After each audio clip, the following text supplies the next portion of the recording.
नमस्कार दोस्तों, मैं पंडित रत्नाकर त्रिपाठी एक बार फिर से आप लोग का स्वागत करता हूं अपने इस यूट्यूब चैनल पे। फिर दोस्तों आज हम बात करेंगे कुंडली के 12 भाव के बारे में, किस भाव से क्या विचार किया जाता है और कुंडली में किस ग्रह से क्या देखा जाता है। तो सबसे बड़ी बात ये चीज बेसिक है। ये अगर हम कुंडली अध्ययन करना सीख रहे हैं या जानना चाहते हैं या कुंडली अध्ययन करना चाहते हैं तो ये जानना बहुत ही जरूरी हो जाता है किस भाव से हम क्या विचार करते हैं, क्या क्या चीजों का विचार किया जाता है। तो सबसे पहले लग्न यानी पहला, कुंडली में 12 भाव होते हैं, शुरुआत लग्न से होती है। जैसा कि हम सभी जानते हैं कि 4 केंद्र होते हैं, 3 त्रिकोण होते हैं, इसके अलावा बाकी 5 भाव और होते हैं। तो शुरुआत लग्न से, जो केंद्र में भी आता है त्रिकोण में भी आता है। तो लग्न से क्या क्या विचार किया, क्योंकि लग्न जो होता है वो आदमी का व्यक्तित्व होता है, किसी भी व्यक्ति का व्यक्तित्व जो होता है वो लग्न होता है। लग्न से कुंडली की हर चीजें विचार की जा सकती हैं। अगर किसी भी कुंडली में आपको देखना कि कुंडली कितना बली है, कितना मजबूत है, या फिर कितना इसमें राजयोग काम करेंगे या नहीं करेंगे, तो उसका लग्न और लग्नेश यानी लग्न का जो लग्न में जो राशि बनी है उसका स्वामी की स्थिति देखना अनिवार्य हो जाता है कि कितना मजबूत वो है। बाकी जीवन की सारी चीजें, हमारा स्वास्थ्य कैसा रहेगा, हम जीवन में कितना आगे बढ़ेंगे, हमारे जीवन में कब परेशानियां आएंगी, तो ये सारी चीजें भी लग्न से पूरा व्यक्तित्व हम देख सकते हैं। दूसरे भाव से क्या विचार किया जाता है, दूसरा भाव जो होता है मुख्यतः वाणी के लिए देखा जाता है और खान पान के लिए देखा जाता है। कुटुंब का विचार भी दूसरे भाव से किया जाता है, धन का विचार भी दूसरे भाव से किया जाता है। तो मुख्यतः अगर कह सकते हैं तो दूसरे भाव से धन और वाणी और कुटुंब का विचार किया जाता है। इस भाव से अगर इस भाव में कोई अच्छा ग्रह बैठा हुआ, अच्छी राशि बनी हुई, इस ग्रह भाव का स्वामी मजबूत है, तो ये भाव अच्छा है तो यानी आपकी वाणी अच्छी होगी, आपका परिवार अच्छा होगा, आपके पास धन संपत्ति अच्छी होगी, आपके पास पैतृक संपत्ति अच्छी होगी। ये चीजें यहाँ से देखी जाती है। तीसरे भाव से जो मुख्यतः विचार किया जाता है वो हमारा पराक्रम, पुरुषार्थ, मेहनत, हमारे छोटे भाई बहनों का विचार किया जाता है। तो तीसरे भाव से अगर स्थिति अच्छी है तो यानी हम अपने जीवन में अपना पुरुषार्थ पराक्रम दिखाएंगे, मेहनत करेंगे, हमारा संबंध हमारे छोटे भाई बहनों से अच्छा होगा। बाकी इससे सोशल मीडिया वगैरह का भी विचार किया जाता है, टेलीकॉम इंडस्ट्री का विचार किया जाता है, टूरिज्म का विचार किया जाता है। तो ये सारी चीजें भी इस भाव से देखी जाती हैं। अगर इस भाव का स्वामी अच्छा है, यहाँ पे अच्छा ग्रह बैठा हुआ है, अच्छे ग्रहों की दृष्टि है, तो यानी आपके जीवन में या चीजें, यानी आप मेहनत करेंगे लेकिन आपका मेहनत जो है बहुत जल्दी रिजल्ट आपको देने वाला होगा अगर शुभ ग्रह बैठे हुए हैं। हालांकि यहाँ पापक ग्रह को अच्छा माना जाता है, लेकिन पापक ग्रह मेहनत बहुत ज्यादा करवाते हैं, रिजल्ट तो शुभ ग्रह से अच्छा करते हैं, मेहनत जीवन में ज्यादा करवाते हैं। चौथा भाव जो है वो हमारे सुख का भाव है, हमारे माता का वहां से विचार किया जाता है, हमारे भूमि भवन वाहन का यहाँ से विचार किया जाता है फोर्थ हाउस से। और इस भाव में पापक ग्रह का साया ना ही रहे तो ही बेहतर होता है, क्योंकि शुभ ग्रह यहाँ पे अच्छा रिजल्ट ही देते हैं। पापक ग्रह का जब भी संबंध इस भाव से बनता है तो कहीं ना कहीं जीवन में मास के स्वास्थ्य में कमी आती है, भूमि भवन वाहन के सुखों में कमी आती है, और नाना प्रकार की समस्याएं, घर में कलेश बना रहता है अगर चौथे भाव में पापक ग्रह का संबंध बनता है। पांचवें भाव से पुत्र का विचार किया जाता है, हमारे ज्ञान का विचार किया जाता है, यहाँ से शेयर मार्केट वगैरह भी देखा जाता है। तो अगर पांचवा भाव आपका अच्छा है तो यानी आपकी संतति संतान अच्छा होगा, और आपको ज्ञान का सुख मिलेगा, आप बुद्धिमान होंगे, आप अच्छी शिक्षा प्राप्त करेंगे। ये सारी चीजें पांचवें भाव से। पेट का चूंकि यहाँ से विचार किया जाए तो आपका पेट अच्छा रहेगा, लेकिन अगर आपका पेट सही है तो कोई भी रोग आपको नहीं हो सकता। तो ये भाव पांचवा भाव हमें बताएगा। छठे भाव से हम देखते हैं कि छठा भाव रोग रिपु ऋण का है। मुख्यतः 3 चीजें यहाँ से विचार की जाती है, लेकिन छठे भाव से कुछ रिश्ते, जैसे मामा का रिश्ता विचार किया जाता है, जीवन में हमारे कर्ज कितना रहेगा। कभी कभी छठा भाव अगर अच्छा होता तो आदमी कर्ज से ही अपने जीवन में आगे बढ़ता है। शत्रु आपके कैसे रहेंगे, आपको शत्रुता करनी चाहिए। हालांकि छठे भाव से पापक ग्रह का अगर संबंध बन रहा है तो इसे बहुत अच्छा माना जाता है। यहाँ पे संयोग और मंगल जैसे ग्रह शत्रुता योग लगाते हैं, यानी पापक ग्रह। देखिए कुछ भाव है जहाँ शुभ ग्रह अच्छा प्रभाव देंगे, कुछ भाव है जहाँ पापक ग्रह अच्छा प्रभाव देंगे। इसमें से एक जो आपका छठा भाव है, यहाँ अगर पापक ग्रह का संबंध बन रहा है, यानी बैठे हैं या देख रहे हैं, तो ये बहुत ही अच्छा, आपको रोग रिपु ऋण से तीनों से मुक्ति दिलाते रहेंगे पापक ग्रह। शुभ ग्रह है तो आपको इन सब चीजों से सावधानी रखनी चाहिए। सातवां भाव हमारे दाम्पत्य का भाव है, हमारे जीवन साथी को दिखाता है, पार्टनरशिप को दिखाता है, हम व्यापार हमारे व्यापार को दिखाता है। और सातवां भाव मुख्यतः जो दाम्पत्य का, अगर सातवां भाव शुभ ग्रह से आपका युति है, दृष्ट है, या शुभ ग्रह यहाँ पे बैठे हैं, या फिर कोई शुभ ग्रह देख रहा है, तो ये अच्छा माना जाएगा। पाप ग्रह का संबंध यहाँ अच्छा नहीं माना जाता, दाम्पत्य जीवन में कलह करवाता है, पार्टनरशिपिंग नहीं होने देता है। तो सातवां भाव आपको अगर शुभ ग्रह का संबंध बन रहा है तो ये आपके लिए अच्छा माना जाएगा। आठवां भाव जो कि मृत्यु का भाव है, जीवन का भाव भी कहा जाएगा, गुप्त चीजों का भाव है। तो यहाँ पे अगर शुभ ग्रह बैठे हैं या पाप ग्रह बैठे हैं, शुभ ग्रह फिर भी ठीक है, पाप ग्रह भी यहाँ पे परेशानी देते हैं, ज्यादातर परेशानी पाप ग्रह ही देते हैं। जैसे अभी मंगल वगैरह बैठे हैं, शनि राहु से दृष्ट हो जाते हैं, शनि बैठे हैं मंगल से दृष्ट हो जाते हैं, तो ये नाना प्रकार की समस्याएं जीवन में देते रहते हैं। चोट चपेट, दुर्घटना, सेल ऑपरेशन, ये सारी चीजें ये बनाते हैं अष्टम भाव में। हालांकि चूंकि जीवन का भाव है, तो अगर यहाँ पे संयोग जैसे ग्रह की दृष्टि पड़ जाती है जो कि आयु के कारक हैं, तो ये आयु में वृद्धि करते हैं। या शनिदेव यहाँ बैठे हैं तो संघर्ष तो देते हैं, लेकिन ये कि आयु आपको वृद्धि कर देते हैं। नौवां भाव जो कि धर्म का भाव है, भाग्य का भाव है, पिता का भाव है, तो यहाँ अगर शुभ ग्रह बैठे हो या पाप ग्रह, दोनों ग्रह यहाँ पे अच्छा रिजल्ट देते हैं। हालांकि पाप ग्रह यहाँ पे बैठते हैं तो भाग्य का सपोर्ट तो आपको मिलता है, लेकिन इंसान धर्म में कुतर करने लगता है। फिर भी धर्म कुतर करके ही सही, लेकिन धर्म को मानता है। शुभ ग्रह यहाँ पे बहुत अच्छा रिजल्ट देते हैं। गुरु वगैरह जैसे ग्रह बैठे हो तो आपको आपके जीवन में भाग्य की हमेशा सहयोग मिलता है। आपको आपके जीवन में जब भी आप मुश्किल परिस्थितियों में पड़ेंगे, आपका भाग्य आपका सहयोगी बनेगा। क्योंकि यहाँ जो ग्रह बैठेगा वो तीसरे भाव को देखेगा, तो इससे आप पराक्रम भी करेंगे, और पराक्रम जो करेंगे उसका आपको भाग्य पूरा फुल सपोर्ट करेगा, तो यानी आपके पराक्रम को लाभ आपको मिलेगा।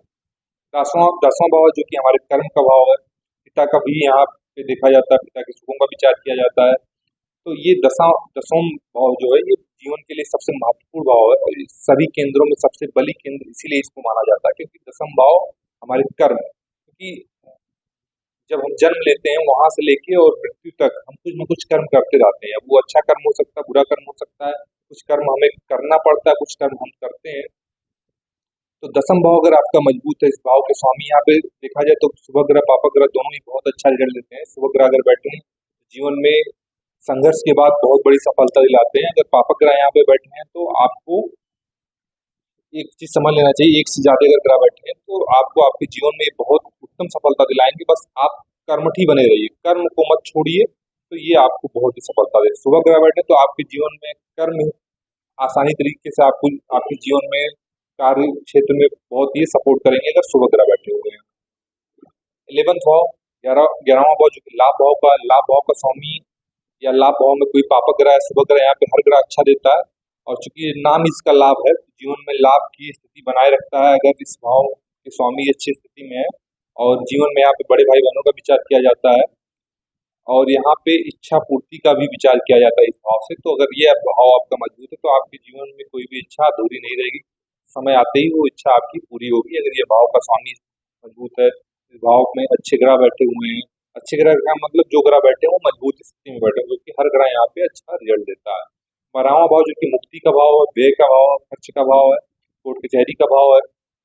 और ये भाव अगर आपका विदेश का भी है, तो अगर ये भाव आपका अच्छी स्थिति में है और यहाँ पे अच्छे ग्रहों का संबंध बन रहा है, तो आपको अपने जन्म स्थान से दूर जाके काम करना चाहिए, फिर यह भाव आपको सपोर्ट करेगा। अगर पापा ग्रह का संबंध बन रहा है, दृष्टि फिर भी है, अगर युति करके कोई पापा ग्रह बैठा है या कोई पापा ग्रह वहां पे बैठा है, तो थोड़ा सा आपको सावधानी रखनी पड़ेगी, क्योंकि ये अनावश्यक खर्च करवाते हैं जीवन में, अनावश्यक समस्याएं परेशानियां जीवन में लाने का काम करता है 12वां भाव।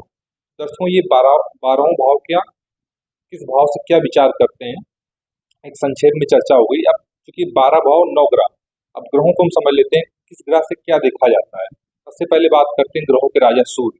सूर्य चूंकि आत्मा का विचार किया जाता है, आत्म कारक ग्रह है, आत्मा का कारक ग्रह है, और सूर्य से ही मान सम्मान पिता का सुख देखा जाता है। तो कुंडली में अगर सूर्य की स्थिति आपकी अच्छी है, तो निश्चित जीवन में आपको आप अपने आत्मविश्वास से आधी चीजें आप अपने जीवन में प्राप्त कर सकते हैं, और फिर बाकी चीजें सूर्य खुद दिला देंगे आपको। मान सम्मान, समाज में ख्याति दिलाने का काम करते हैं सूर्य, यानी सूर्य से हम मान सम्मान, आत्मविश्वास, पिता का सुख, ये सारी चीजें हम देखेंगे। दूसरी जो ग्रह की बात करते हैं चंद्रमा। चंद्रमा मन का कारक ग्रह है। अगर चंद्रमा आपकी कुंडली में मजबूत है, यानी आपका मन मजबूत है, तो आप कितनी भी निगेटिव स्थिति में क्यों ना आ जाए, अगर आपका मन मजबूत है तो आप उस स्थिति से बाहर निकलने में सक्षम होंगे। तीसरा ग्रह मंगल। मंगल अगर आपकी कुंडली में मजबूत है तो कहीं ना कहीं आप पुरुषार्थी व्यक्ति हैं, आप कर्म में बिलीव रखने वाले व्यक्ति हैं और आप कर्मठी हैं। आप अपने जीवन में कर्म को ही सर्वबल मानते हैं, सर्वोपर मानते हैं और कर्म के बदौलत ही आप अपने जीवन में सब कुछ प्राप्त करते हैं और कर्म पे ही आप भरोसा करते हैं। भाग्य पे उतना आपको भरोसा नहीं होता है। मंगल अगर आपकी कुंडली में अच्छा है तो थोड़ा सा आपको जल्दबाजी किस्म का व्यक्ति बनाता है, लेकिन हालांकि फिर भी अगर आप बाकी सूर्य वगैरह भी मजबूत है तो आप क्योंकि सूर्य क्या है, आपको आत्मविश्वासी बनाता है। आत्मविश्वास जो होता है आपको धैर्य देता है। और मंगल जो है ऊर्जा है, ऊर्जा आपको आक्रोश देता है। तो अगर सूर्य और मंगल दोनों आपकी कुंडली मजबूत है तो ये एक संबंध बहुत अच्छा हो। कहीं चंद्रमा भी अच्छे हो गए तो यानी आपका मन भी, आपका आत्मविश्वास भी, आपका पुरुषार्थ, तीनों स्थितियां आपके लिए बेहतर हो। चौथे ग्रह की बात करें तो बुध। बुध बुद्धि का कारक ग्रह है, वाणी का कारक ग्रह है। ये आपको वाणी अच्छी देता है, आपको बुद्धि, आपको तर्क शक्ति अच्छा देता है, आपको गणितज्ञ बनाता है। तो ये ग्रह का भी मजबूत होना कुंडली में बहुत ही आवश्यक हो जाता है। अगर आपको आज की युग में बात करें मैनेजमेंट का, आपको शेयर मार्केट, तकनीकी सारी चीजें भी बुध आपको, बुध और मंगल का अगर संबंध बनता है तो ऐसा व्यक्ति जो होता है टेक्निकल होता है। तीसरा ग्रह शुक्र। चारों ग्रह मजबूत है, अगर शुक्र कमजोर है कुंडली में तो कहीं ना कहीं ये सारी चीजें आपको, इनके संबंधित जो चीजें वो मिलेंगी।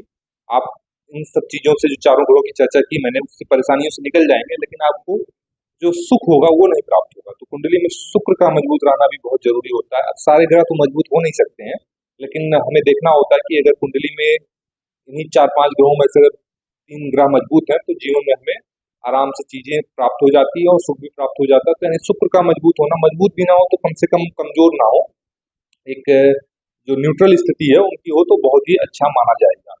चौथा ग्रह जो है वो शनि है। शनि अगर कुंडली में आपके मजबूत है तो आप कार्य करने की क्षमता रखते हैं, आप न्यायिक होते हैं, क्योंकि न्याय के कारक ग्रह शनि जो है, आपकी आयु अच्छी होती है, आपका गूढ़ रहस्य वाले होते हैं, आप किसी भी पॉइंट को डीप तक रिसर्च करते हैं फिर उस पर निष्कर्ष पे पहुंचते हैं। यानी आपको कुल मिला के शनिदेव भी शांत बनाते हैं। चौथा ग्रह जो 8वां ग्रह जो है वो राहु। राहु अगर कुंडली में मजबूत है या कमजोर है, ये परेशानियां तो देता है। हालांकि मजबूत है, अच्छे भाव में बैठा है तो ये सफलता भी देता है, लेकिन वो सफलता बहुत ज्यादा समय तक नहीं बनी रहती। ये चीज हमें ध्यान रखना होगा। केतु। केतु भी अगर कुंडली में मजबूत अच्छी स्थिति में है तो आपको धर्म का ज्ञान अच्छा होगा, आप आध्यात्मिक होंगे, आप पूजा पाठ वाले होंगे। जरूरी नहीं कि केतु की ही मजबूत होने से ये चीज हो जाएगी, लेकिन ऐसा देखा गया केतु अगर पंचम, नवम या लग्न में बैठा है तो ऐसा व्यक्ति ईश्वरवादी होता है, ईश्वर में श्रद्धा होती है उसकी। हालांकि उसका मन थोड़ा सा विचलित रहता है, मन उसका अज्ञात भय से ग्रसित भी रहता है, ऐसा देखने को मिलता है। लेकिन अगर इसके साथ साथ गुरु भी की स्थिति अच्छी है तो अच्छा माना जाएगा। अब सबसे लास्ट में बात करेंगे देवगुरु बृहस्पति की। देवगुरु बृहस्पति अगर कुंडली में अच्छे हैं तो जीवन में जो भी आधे से ज्यादा परेशानियां देवगुरु बृहस्पति दूर कर देंगे, अगर आपकी कुंडली में अच्छी स्थिति में बैठे हैं। क्योंकि गुरु धन के कारक हैं, संतान के कारक हैं, शिक्षा के कारक हैं और सारी चीजें जो जीवन में ऊंचाई होती है, ऊंचाई को प्राप्त करवाने वाले देवगुरु बृहस्पति होते हैं। तो देवगुरु बृहस्पति अगर आपकी कुंडली में लग्न में बैठे हैं, पंचम में बैठे हैं, नवम में बैठे हैं, एकादश में बैठे हैं, दसम में बैठे हैं, तो ये उनकी ऐसी स्थितियों पूरी कुंडली को संभाल सकते हैं। लेकिन कुंडली फिर उनके लग्न के कारक की गिरावट होनी चाहिए। जैसे यानी आपका सूर्य, यानी आपका मेष लग्न होना चाहिए या आपका सिंह लग्न होना चाहिए। तो ऐसे जहाँ पे देवगुरु बृहस्पति कारक हो, तो ऐसे लग्न की कुंडली अगर बनती है और देवगुरु बृहस्पति अकेले अगर मजबूत है तो वो पूरे आपकी जिंदगी में, आपके लाइफ में जो परेशानियां आएंगी उसको दूर करने में देवगुरु बृहस्पति अकेले सक्षम है। तो 9 ग्रहों की भी चर्चा हुई, किस ग्रह से क्या विचार करते हैं। अब कुंडली में अगर बात करें तो इन 12 भाव और 9 ग्रह में हर चीज तो हर कुंडली में संभव नहीं है। बहुत बिरले ही होते हैं जिनकी कुंडलियों में सारी चीजें 12 भाव अच्छे होते हैं, वो भी आज के समय में तो बहुत मुश्किल ही है। फिर भी 80-60% चीजें होती हैं कुछ कुंडलियों में, लेकिन फिर भी देखने को मिलता है कि वो लाइफ में बहुत सक्सेस नहीं प्राप्त कर पाते हैं, वो आम जीवन ही व्यतीत करते हैं। हालांकि आम जीवन में जो चीजें हमें जरूरत होती है वो मिल जाती है, क्योंकि ग्रहों की स्थिति और भाव की स्थिति मजबूत होने। तो सबसे बड़ा कर्म है यानी दसम भाव, इसीलिए उसे केंद्रों में सबसे बली कहा गया है। अगर कुंडली के कुछ ग्रह कमजोर भी हैं, यानी मैं जिन भावों की चर्चा किया और जिन ग्रहों की चर्चा किया, इनमें से अगर आपकी कुंडली में 40% भी स्थिति मजबूत बन रही, 60% कमजोर बन रही है, लेकिन दसम भाव का स्वामी दसम में और दसम भाव और शनि जैसे ग्रह अगर आपकी कुंडली में, जो कि न्याय के कारक ग्रह हैं, कर्म के कारक ग्रह हैं, ये ग्रह अगर आपके मजबूत है तो ऐसे व्यक्ति भी देखा गया है कि जीवन में भले ही बाकी ग्रह कमजोर हो, लेकिन विपरीत परिस्थितियों से गुजरते हुए अपने जीवन में अच्छा मुकाम, अच्छा सफलता प्राप्त कर लेते हैं। उनके कंपेयर जिनकी कुंडली में 80% भाव और 80% ग्रह मजबूत होते हैं, फिर भी वो बहुत अच्छी, बहुत बड़ी सफलता नहीं प्राप्त कर पाते हैं, एक आम जीवन जीते हैं। हालांकि उस जीवन में उनको संतुष्टि होती है, क्योंकि कुंडली का सुख का मतलब आप संतुष्ट हैं कि नहीं। क्या होता है, कभी बहुत जीवन में लोग सफल हो जाते हैं लेकिन संतुष्ट नहीं हो पाते, तो उसे भी सुख की उसमें नई कैटेगरी में नहीं उसकी गणना की जाती है। वो सफल तो है लेकिन सुखी नहीं है। तो कभी कभी देखा जाता है कि बहुत लोग सफल नहीं होते लेकिन सुखी होते हैं, तो कुंडली के अकॉर्डिंग वो सुखी उन्हें माना जाएगा, यानी उनको उस उनके ग्रहों का सुख, उनके भाव का सुख प्राप्त है। तो ये देखना होता है, कुंडलियों को हम ऐसे विचार कर सकते हैं आज के समय में। आशा है आप लोग को मेरी ये जानकारी अच्छी लगी हो। अगर आपको अच्छी लगी तो चैनल को लाइक करें, सब्सक्राइब करें, शेयर करें। ऐसे ही जानकारी मैं आप लोगों के लिए लाता रहूंगा। तब तक के लिए नमस्कार।